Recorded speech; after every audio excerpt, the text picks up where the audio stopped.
Ora, bem-vindos a uma série de webinars em torno de teoria de jogos e inteligência artificial generativa, em que vamos mostrar como é que podemos aplicar a inteligência artificial generativa no contexto da teoria de jogos e de aplicações da teoria de jogos à tomada de decisão estratégica enquanto ferramenta de análise de cenários. O meu nome é Carlos Pedro Gonçalves, sou professor associado na Universidade de Lusófona, na Escola de Ciências Económicas e das Organizações e no Departamento de Gestão de Aviação Civil e Aeroportos. A minha investigação é no seio das ciências da complexidade, teoria do caos, ciência do risco, tecnologias quânticas, inteligência artificial, estudos estratégicos, estudos em intelligence e segurança, fintech e risco financeiro. Sou também programador de software nas áreas das ciências da complexidade, teoria do caos, inteligência artificial, incluindo modelação multiagentes e aprendizagem de máquina, ciência de dados e tecnologias quânticas, bem como tecnologias de intelligence. Um, É nesta última área que esta série de webinars se situa. Portanto, olhando para a teoria de jogos, quando falamos em teoria de jogos, estamos a falar da teoria de jogos de estratégia, enquanto ramo da matemática aplicada que visa o apoio à tomada de decisão, fornecendo métodos de cenarização estratégica. Um, por outro lado, temos a inteligência artificial, enquanto ramo da ciência da computação, que visa investigar a cognição em sistemas artificiais e é enquanto linha de investigação fundamental, portanto, isto, estamos a falar de inteligência artificial enquanto ramo da ciência da computação, portanto, uma área científica de investigação. Depois temos a inteligência artificial, ainda enquanto ramo, em termos de investigação fundamental, temos esta questão da investigação da cognição em sistemas artificiais.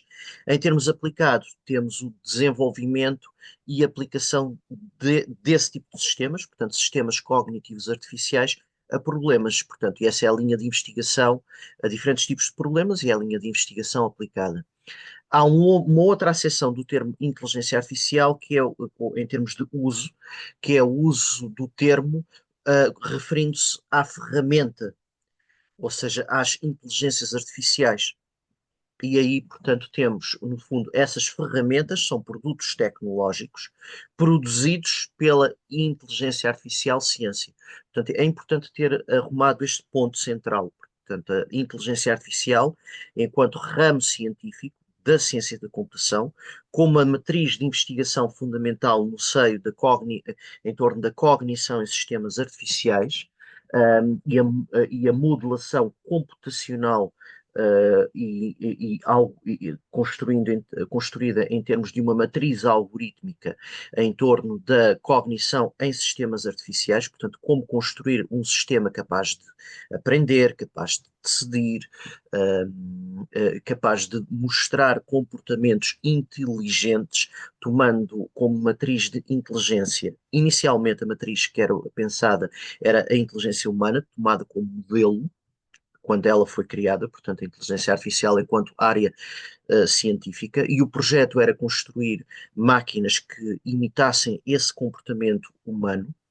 Um, e investigar a cognição humana utilizando modelos computacionais. Um, a outra dimensão é que, mas isso depois evoluiu. Nós tivemos o desenvolvimento de diferentes fases da cibernética, incluindo da biónica, não só em termos de interação humano-máquina, mas a biónica foi buscar elementos de uma matriz biológica, e começou-se a olhar também para comportamentos inteligentes em diferentes sistemas biológicos, não apenas o humano. E aí temos a inteligência de enxame, temos a modelação multiagentes que vai buscar diferentes elementos. E aí temos também os algoritmos genéticos, por exemplo, todo um conjunto de áreas de investigação que envolvem também processos de aprendizagem, não utilizando necessariamente a matriz cognitiva humana como modelo a ser imitado. Ou como base para construção algorítmica em torno daquilo que são padrões comportamentais humanos em processos decisionais, em diferentes tipos de processos cognitivos, poderem ser simulados em computador. Portanto, esse ponto é um ponto relevante. portanto, e isto era a linha de investigação e é a linha de investigação fundamental no seio da inteligência artificial, mas depois temos esta linha de investigação aplicada e que consiste em conseguir desenvolver tecnologias que possam ser empregues no suporte à tomada de decisão, que possam ser empregues por seres humanos, para resolver problemas utilizando cognição em sistemas artificiais. E aí a matriz cognitiva pode ser diversa. Portanto, geralmente, no caso da aprendizagem de máquina, que é aí quando falamos em aprendizagem de máquina, estamos no seio da inteligência artificial enquanto área científica, e essa aprendizagem de máquina envolve aprender a partir de padrões, otimizar em relação a padrões obtidos a partir de dados. Portanto, temos questões relacionadas com modelos de aprendizagem de máquina e arquiteturas de aprendizagem de máquina que são algorítmicas, portanto, é um processo de aprendizagem algorítmico. Em vez de estarmos a programar uma máquina, por exemplo, com regras de decisão top-down, estamos a programar a máquina com algoritmos para aprender. Nesse sentido, o processo de aprendizagem é bottom-up, no sentido de que damos os dados e a máquina tem o framework algorítmico que lhe permite aprender a partir desses dados segundo objetivos fornecidos pelo ser humano, otimizando.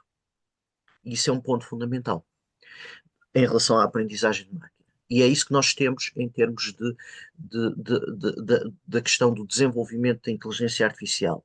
Vamos ver as duas dimensões, a bottom-up e a top-down, e onde é que a top-down, que se inseria fortemente na matriz inicial da inteligência artificial, que era encontrar regras e algoritmizar processos de cognitivos, em que a máquina, seguindo aquelas regras, chega a um resultado. Esse top-down está fortemente integrado, por exemplo, em sistemas periciais, e vamos ver um exemplo disso, no caso da teoria de jogos, e que vai colmatar aquilo que são falhas precisamente das chamadas inteligências artificiais generativas. As inteligências artificiais generativas com que vamos trabalhar, portanto, estamos a falar dos Large Language Models, nomeadamente vamos ver o ChatGPT para já, portanto, a primeira fase desta série de webinars é com o ChatGPT, que é uma das melhores nesta parte da teoria de jogos, tendo testado várias alternativas, é uma das melhores, embora haja mais inteligências artificiais com essa componente. A questão que se coloca é que estes Large Language Models têm vantagens, têm um poder elevado em termos de capacidade de síntese a partir de dados e de podermos interagir com elas em linguagem natural. No entanto, também têm limites e vamos ver como é que podemos utilizar essas inteligências artificiais no suporte ao processo de tomada de decisão estratégica. Mas vamos ver também onde é que elas podem falhar e como colmatar essas falhas. Portanto, estamos no domínio das chamadas strategy machines, que era uma questão que foi colocada há anos atrás no artigo do MIT, The Rise of the Strategy Machines, e a questão que se colocava era as inteligências artificiais no suporte à tomada de decisão estratégica. E aí estamos num domínio específico das inteligências artificiais e também da teoria de jogos, à qual vamos aplicar a inteligência artificial. Portanto, a temática aqui é a relação entre a inteligência artificial e a teoria de jogos, num contexto da matemática aplicada. E a questão que se coloca é que aí estamos a olhar para a teoria de jogos como uma ferramenta de cenarização.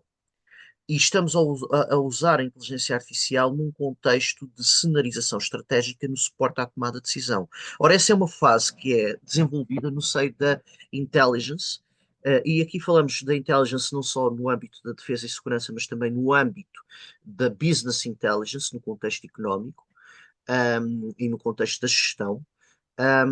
E é importante rever então o conceito de intelligence, até porque falamos também em artificial intelligence, que é outra questão, e portanto é importante termos uma base do conceito de intelligence. Temos aqui o conceito de intelligence trabalhado a partir da raiz latina, e no contexto da filosofia, pela minha mãe, portanto, Maria Odete Madeira, que é uma investigadora interdisciplinar em filosofia, cognição, neurocognição, e que ontologia.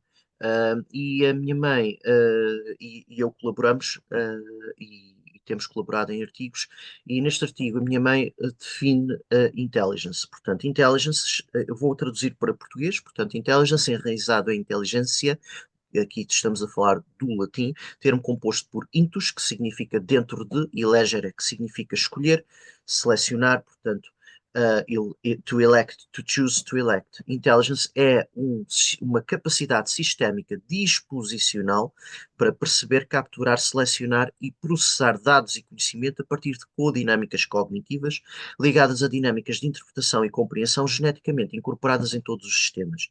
Aqui estamos a falar quando falamos, não estamos a pensar especificamente nos sistemas artificiais, embora nos sistemas artificiais, quando falamos neste conceito de intelligence, de inteligência, portanto, repare-se que a matriz é diferente da matriz humana, portanto, estamos a falar de naturezas distintas, estamos a falar de uma ferramenta e de uma matriz algorítmica. Portanto, nós uh, programamos as máquinas com uma capacidade para processar os dados e produzir conhecimento capaz de suportar as tais, e produzir sínteses e até para decidirem. Portanto, aqui, mas esta base, toda esta base para capturar, selecionar, processar dados e conhecimento a partir de codinâmicas cognitivas, estamos a falar com uma matriz cognitiva artificial. Agora, é uma matriz cognitiva artificial, algorítmica, no caso da aprendizagem de inteligências artificiais com aprendizagem de máquina. No entanto, essa base algorítmica, isto é um ponto fundamental, permite-lhes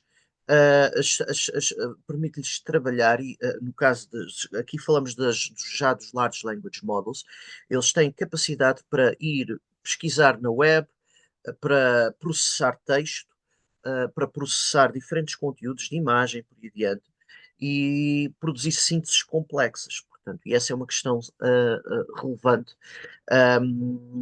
porque aqui há uma codinâmica em relação a conteúdos produzidos por seres humanos e com a capacidade de adaptação de aprendizagem a partir de uma matriz algorítmica, uma natureza completamente diferente da cognição humana, mas que vai interagir com os sistemas cognitivos humanos e com conteúdos produzidos por seres humanos, assim como com conteúdos produzidos por outras inteligências artificiais. Portanto, aqui temos a AI of Things, a Artificial Intelligence of Things, ligada à Internet of Things, portanto, e temos a questão dos fenómenos do Big Data, por aí dentro.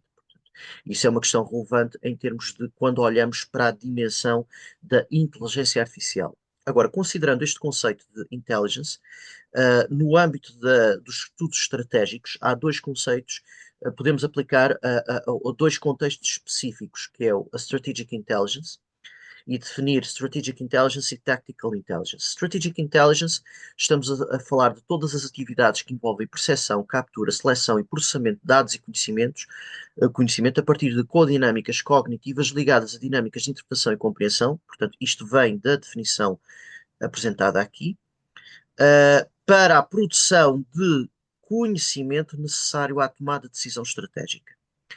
Ora, e quando falamos em estratégia, falamos naquilo que vem do grego, portanto, vem do conceito de arte do general. E falamos de vias para atingir os nossos objetivos. Portanto, objetivos estratégicos. E isso tem uma base estrutural, a estratégia. E mais, quando falamos em tática, já estamos a um outro nível. Quando falamos na tática, falamos na combinatória, é a arte da combinatória, tática, e se formos à raiz também, portanto, a estratégia, estratégia, a arte do general, vem de stratégos, Portanto, mas quando falamos na tática, vemos do tática e técnica em que falamos da arte do arranjo. Portanto, a tática já é o nível da combinatória de meios e do colocar no terreno esses meios no sentido de conseguir atingir a nossa estratégia. E aí, a tática, estamos a falar já de um nível mais fluido que a estratégia. Portanto, a estratégia podemos falar em termos de um longo prazo, de um médio e longo prazo, de uma definição de objetivos com vista a determinados fins, e de um nível de liderança fundamental em termos de organização, que a partir do qual, para uma mesma estratégia, podemos, no entanto, ter diferentes táticas, ou seja, diferentes combinatórios de meios que podemos implementar no sentido de conseguir um sucesso tático, uh, implementando no terreno, e então aí temos também o nível operacional, e ao longo das operações, portanto, quando estamos a implementar as operações, também falamos em intelligence operacional, portanto, ou seja, tudo aquilo que suporta a tomada de decisão no momento, na operação. E a operação que visa, esse nível operacional que visa implementar a tática, que também tem um nível fluido, pode haver aqui, há margens para adaptações, mas implementando a tática, e visa-se que o sucesso tático suporte e diferentes táticas ligadas entre si suportem aquilo que é uma estratégia. Portanto, e temos aqui a intelligence tática, em que que envolve todas as atividades, portanto, quando falamos em tática, em intelligence tática, falamos de todas as atividades que envolvem a percepção, a captura, seleção e processamento de dados e conhecimento a partir de codinâmicas cognitivas ligadas a dinâmicas de interpretação e compreensão para a produção de conhecimento necessário à decisão tática. Aqui a decisão tática já tem que ver com a decisão da combinatória de meios e do modo como esses meios vão ser empregos para conseguir obter determinado, chegar a determinado objetivo tático, que visa também suportar a estratégia. Ok. Portanto, mas a estratégia, estamos a falar de diferentes vias estratégicas, com diferentes perfis, mas depois temos o nível tático que vai tentar pôr isso que vai tentar suportar essa estratégia, e aí temos de ter a adaptação a contextos fluidos, principalmente no contexto presente de mudança acelerada. Um, então, quando falamos em intelligence, e esta é intelligence, eu falo em intelligence uso o termo intelligence em inglês no contexto dos estudos estratégicos, strategic intelligence e tactical intelligence. Também podia usar o termo inteligência, também muitas vezes é utilizado já nesse contexto, mas estou a usar esse termo intelligence em inglês, neste contexto específico, e falo em inteligência artificial. E a inteligência em português, quando falo de inteligência no sentido geral. No sentido mais estrito dos estudos estratégicos, aí eu utilizo o termo intelligence ao longo destes webinars. Portanto, há uma ferramenta bastante operativa no contexto da intelligence, que é o ciclo da intelligence. Diferentes diferentes agências de informações, portanto, as agências de intelligence utilizam-nos e utilizaram-nos ao longo do tempo, e depois também foi incorporado naquilo que é a business intelligence, a competitive intelligence, por aí adiante. Ou seja, para o mundo dos negócios, para o mundo da gestão. E aqui estamos, portanto, é transversal e lida com a questão de um problema decisional. Portanto, a primeira fase do ciclo da intelligence, e é aqui que entra depois as inteligências artificiais. Vamos ver aqui a questão do uso das inteligências artificiais a este nível. Quando temos o primeiro nível, é o nível de planeamento e direção.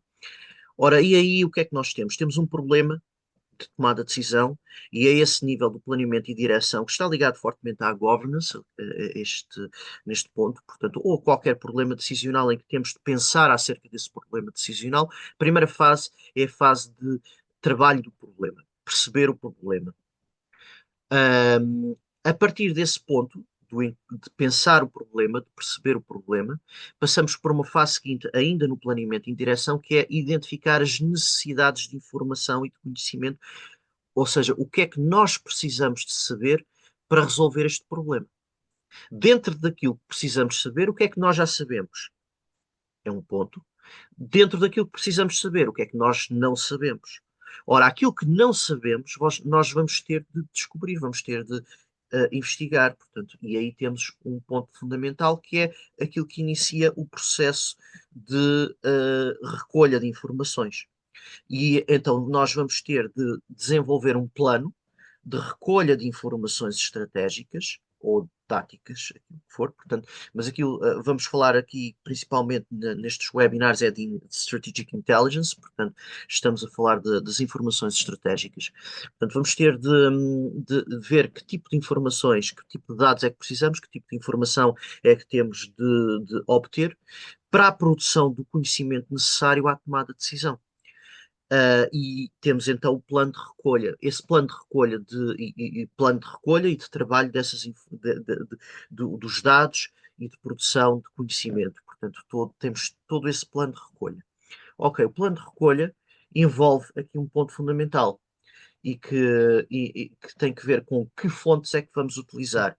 E presentemente as empresas utilizam múltiplas fontes portanto, empresas e não só, portanto, a questão central é que há múltiplas fontes que poderemos ter de utilizar, algumas delas quantitativas, outras qualitativas, e que vamos ter que vamos ter de obter em termos de data retrieval, e isto é recolha de informações. Ora, na recolha de informações, depois vamos para a parte do processamento. Tudo aquilo que nós obtivemos, vamos ter de processar. E podemos ter de processar a diferentes níveis e com o uso de diferentes ferramentas.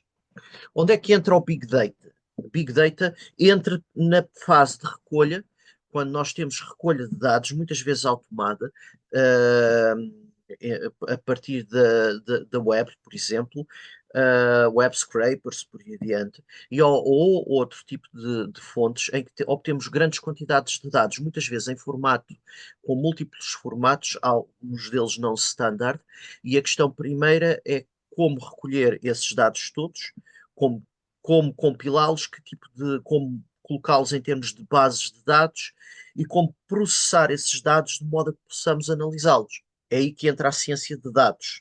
Portanto, a ciência de dados estuda precisamente isso, ou seja, como trabalhar dados, muitos deles em formato não standard. E ela desenvolveu-se em força no âmbito da informática e com uma conexão direta com a estatística, ou seja, uma ligação interdisciplinar com a estatística. Mas não podemos confundir ciência de dados com estatística, são coisas distintas. Portanto, a ciência de dados, há um diálogo interdisciplinar com a estatística, com a ciência da computação, com a inteligência artificial, com a aprendizagem de máquina, com métodos e técnicas de extração, os chamados métodos e técnicas de extração de conhecimento a partir de dados, e aí estamos a lidar com o chamado data mining, mineração de dados, por exemplo, com a questão de como construir bases de dados, como recolher os dados, por aí adiante. Portanto. E nos fenómenos de Big Data nós temos esse problema, mas também há outras dimensões que é o Small Data, portanto temos aqui questões com que a ciência de dados lida. Ora, a recolha pode ser automada. Portanto, muitas vezes temos recolha já automada, a automação da recolha, principalmente quer no âmbito empresarial, quer no âmbito da defesa e segurança, esta questão coloca-se. Claro que há aqui uma questão que se coloca que é onde é que nós vamos buscar as informações, podemos buscar de diferentes fontes essas informações. Algumas delas podem ser informações obtidas diretamente junto de fontes humanas. Ora, isso chama-se a HUMINT, or Human Intelligence, no âmbito da terminologia dos estudos estratégicos e a intelligence. Ok, a HUMINT não pode ser confundida com espionagem. Portanto, espionagem é uma das formas de obter informações junto de fontes humanas. Porquê? Porque o espião obteve informações e esse espião pode nos fornecer essas informações e vamos obtê-las diretamente junto de uma fonte humana que é o espião. Agora, HUMINT não pode ser confundida com espionagem, porque há fontes humanas que não envolvem o uso de espiões. No âmbito empresarial, a espionagem industrial é ilegal. para além disso, a espionagem também pode envolver outros meios que não envolvem necessariamente a infiltração de um espião numa organização ou num local. Portanto, o uso do espião tradicional no terreno pode envolver ciberespionagem, portanto, com o roubo de dados utilizando hacking. Ok. Isso é uma outra forma de espionagem. Portanto, a espionagem é uma outra. A espionagem tem muito que se lhe diga no âmbito presente, em termos da evolução que é ocorrida. Portanto, no passado, por exemplo, no Japão medieval, os espiões, que eram os chamados shinobi ou ninja, infiltravam-se no local, até porque criavam redes de espionagem. Isto só para dar um exemplo de que era a Humint passada, portanto, em que o espião especificamente infiltrava-se. Portanto, e então o que é que nós tínhamos? Tínhamos, no caso, e aqui está bem, os japoneses sistematizaram isso muito bem nos clássicos de intelligence japoneses, que detalham um nível que não encontram na arte da guerra de Sun Tzu, mas os clássicos japoneses de intelligence, que são clássicos de estratégia de guerra híbrida e de guerra de intelligence e de espionagem, eles falam acerca de como construir redes de espiões, utilizando disfarces, como também se infiltrarem no local utilizando, pronto, escondendo-se, portanto, e utilizando a chamada stealth. Estas eram as duas grandes classificações, uma era Yonin e a outra era Inin, portanto, utilizando disfarces chamava-se Yonin, a outra, utilizando operações noturnas e infiltrantes, era Inin, e o espião tinham diferentes tecnologias que o espião utilizava, mas pressupunha a presença física do espião. Nomeadamente, por exemplo, tinham tecnologias como os spy gadgets, e houve uma grande inovação tecnológica no Japão a esse nível, registada nos manuais de intelligence, desde capacetes para estarem debaixo d'água e dispositivos de tecnologias de amplificadores de som para conseguirem ouvir debaixo d'água, amplificadores de som para conseguirem ouvir dentro de uma casa. Portanto, se tinha um espião infiltrado, ele poderia utilizar, com um disfarce, com uma identidade falsa, ele poderia utilizar essas tecnologias. Tínhamos também, e claro, temos o espião portanto, isto é muito diferente da imagem moderna do ninja vestido de preto, portanto, a entrar num castelo e com a máscara. Portanto, não era assim. Estávamos a falar muito.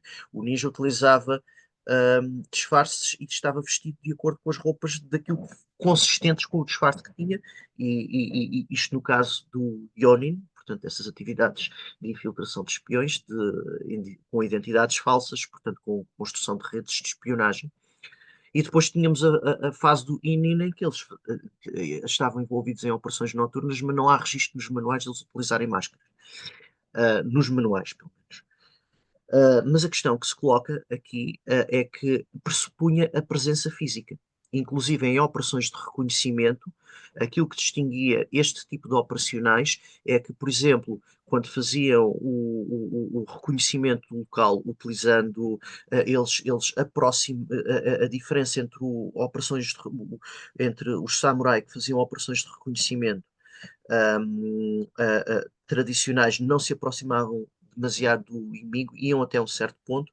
Agora, os ninja eram um tipo de operacionais de reconhecimento, eram empregos em operações de reconhecimento em que chegavam muito perto do inimigo para recolha de informações. Portanto, ou seja, e isso é um ponto central daquilo que foi a espionagem até um certo momento, que era a proximidade física.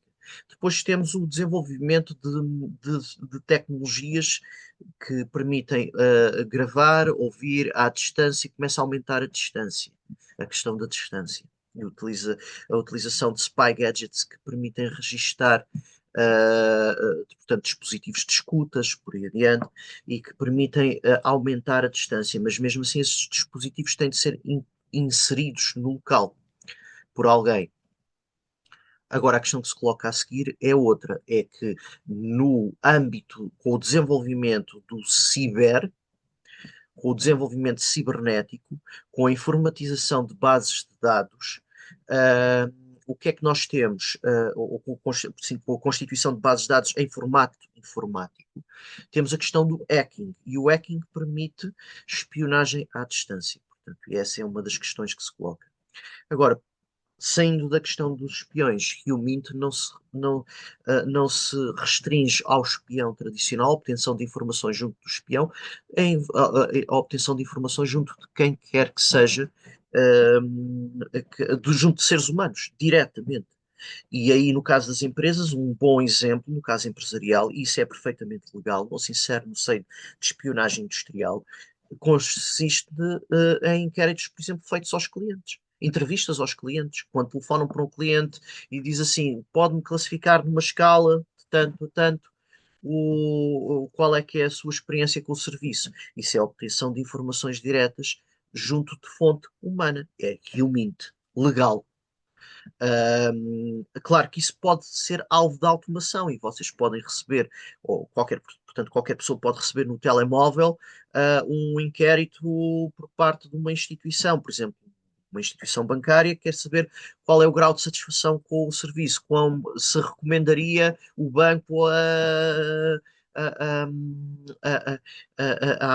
a amigos e familiares. Portanto, e a pessoa pode classificar, por exemplo, pedem uma classificação numa escala de 0 a 9. Ora, isso é a obtenção de informações junto de fontes humanas. Por exemplo, o Continente Online. Se for para o Continente Online, ele no final tem qual é o seu grau de satisfação com o serviço.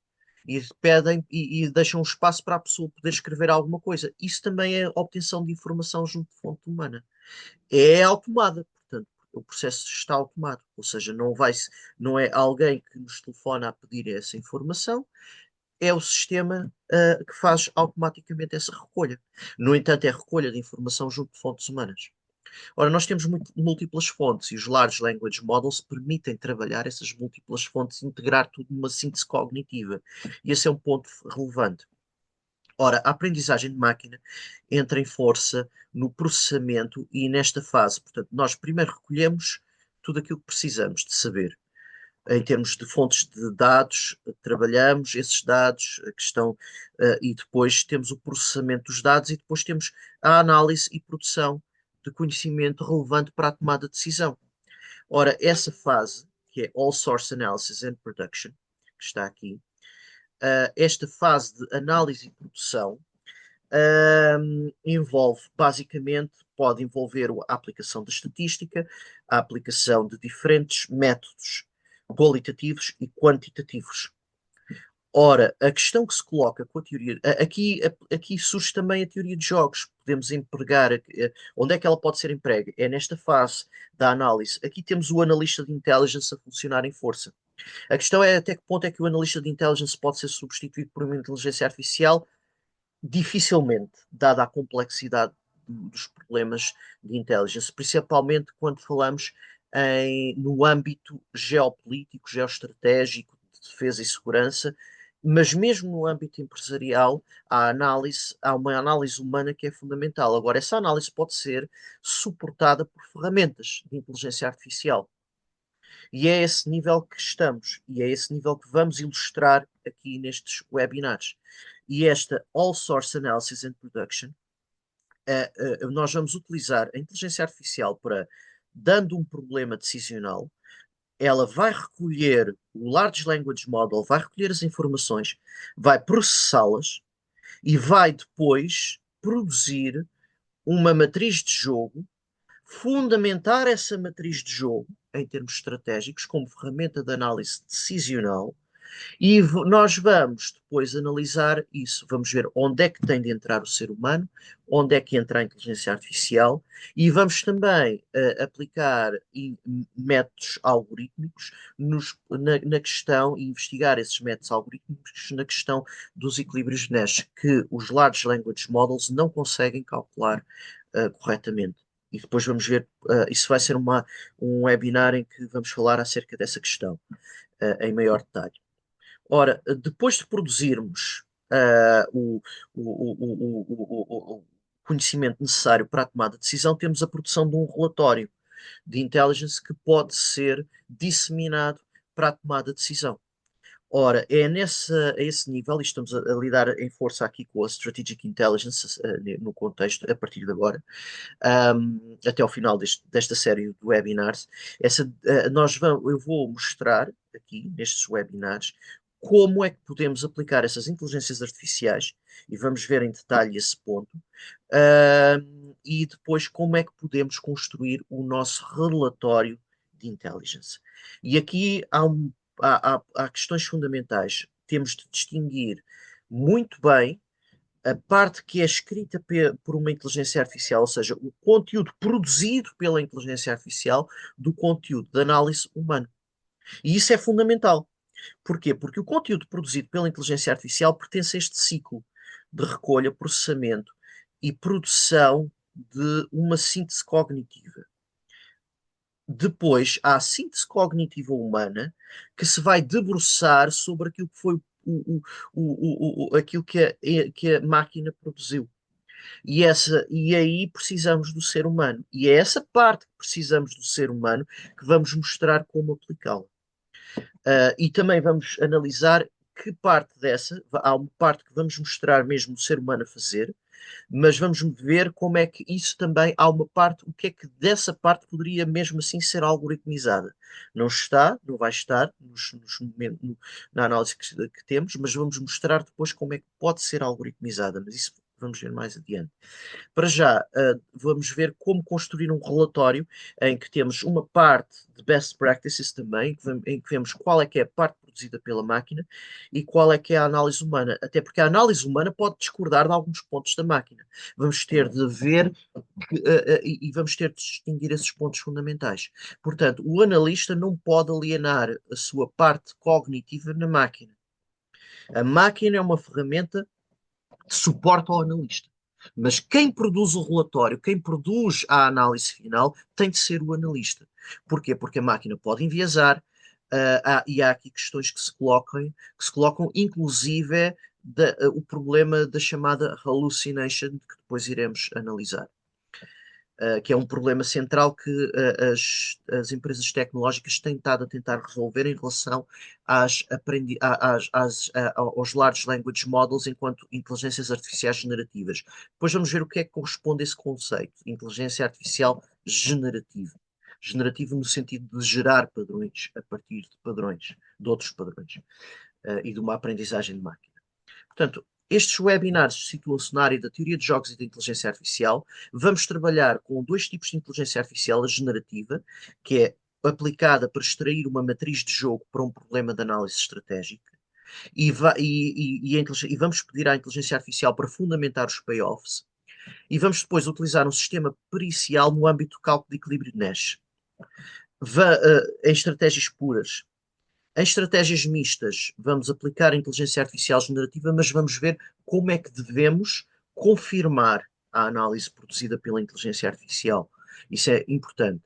Portanto, há 5 fases de análise quando aplicamos estas inteligências artificiais no âmbito da teoria de jogos, enquanto ferramenta portanto, enquanto fonte de ferramentas de tomada de decisão. Portanto, aqui estamos a falar na teoria de jogos utilizada no suporte à tomada de decisão enquanto base metodológica para a análise de cenários, para a cenarização estratégica, no suporte à cenarização estratégica. Portanto, estamos a falar de matemática aplicada à tomada de decisão no âmbito da cenarização estratégica. E aqui a inteligência artificial também está ligada à matemática no âmbito da ciência da computação. Portanto, e vamos ver essas dimensões na matemática de suporte à intelligence e estratégia. So, mathematics for strategy and intelligence. Ok. Há 5 fases de análise que vamos ver. A fase 1 é a da calibragem, a fase 2 é a obtenção da matriz de jogo, e aqui estamos a falar calibragem da inteligência artificial generativa, obtenção da matriz de jogo pela inteligência artificial generativa. Depois a fase 3, que é o cálculo e análise de dominância estratégica e de equilíbrios nestas estratégias puras. Vai ser o ser humano a fazer a análise de dominância estratégica. É possível algoritmizar, mas é importante que seja o ser humano a fazê-lo. Porquê? Porque é importante que o ser humano seja capaz de olhar para os diferentes padrões de dominância estratégica, conhecê-los. no âmbito do jogo, para raciocinar acerca deles, porque isso é importante depois para a interpretação dos equilíbrios Nash. Portanto, embora seja algoritmizável, depois mais adiante iremos ver como, mas embora seja algoritmizável, é importante que seja o ser humano a fazê-lo. Vamos ver também a fase 4, que é a análise probabilística de cenários. Em caso de dominância estratégica, a probabilidade vai ser de 1 para o cenário, para cenários em que haja dominância estratégica e 0 para os restantes, em que não haja. Vem da combinação de dominância estratégica, e aí é selecionado o equilíbrio Nash em estratégias dominantes, basicamente, nesta fase de análise probabilística de cenários. Mas quando não há dominância estratégica, quando há múltiplos equilíbrios de Nash, ou quando não há estratégias puras, e quando não há equilíbrio de Nash em estratégias puras, portanto, e vamos ver isso, o que é que são essas estratégias puras, o que é que são as estratégias mistas, o que é, estes conceitos também. Portanto, os conceitos básicos da teoria de jogos, vamos vê-los. Na fase 4, a análise probabilística de cenários, vamos ver como utilizar os equilíbrios de Nash em estratégias mistas para a análise probabilística de cenários. Portanto, essa é uma outra dimensão que entra a análise de probabilidades. Depois vamos ver a análise do jogo sequencial. Portanto, começamos primeiro por um jogo simultâneo e depois passamos para o jogo sequencial para obtendo toda uma matriz de análise estratégica que vai desde o jogo simultâneo até um jogo sequencial. Portanto, e vamos ver isso para casos de análise estratégica. Portanto, e esse é o objetivo desta série de webinars. Por hoje ficamos, portanto, com este contexto geral dos webinars. No próximo vídeo vamos começar por ver, vídeo a vídeo, cada uma destas fases. Fase 1, calibragem. E vamos ver como construir um relatório de intelligence com base nisto tudo. Portanto, na aplicação destas tecnologias. Ok, portanto, por hoje ficamos, então até à próxima.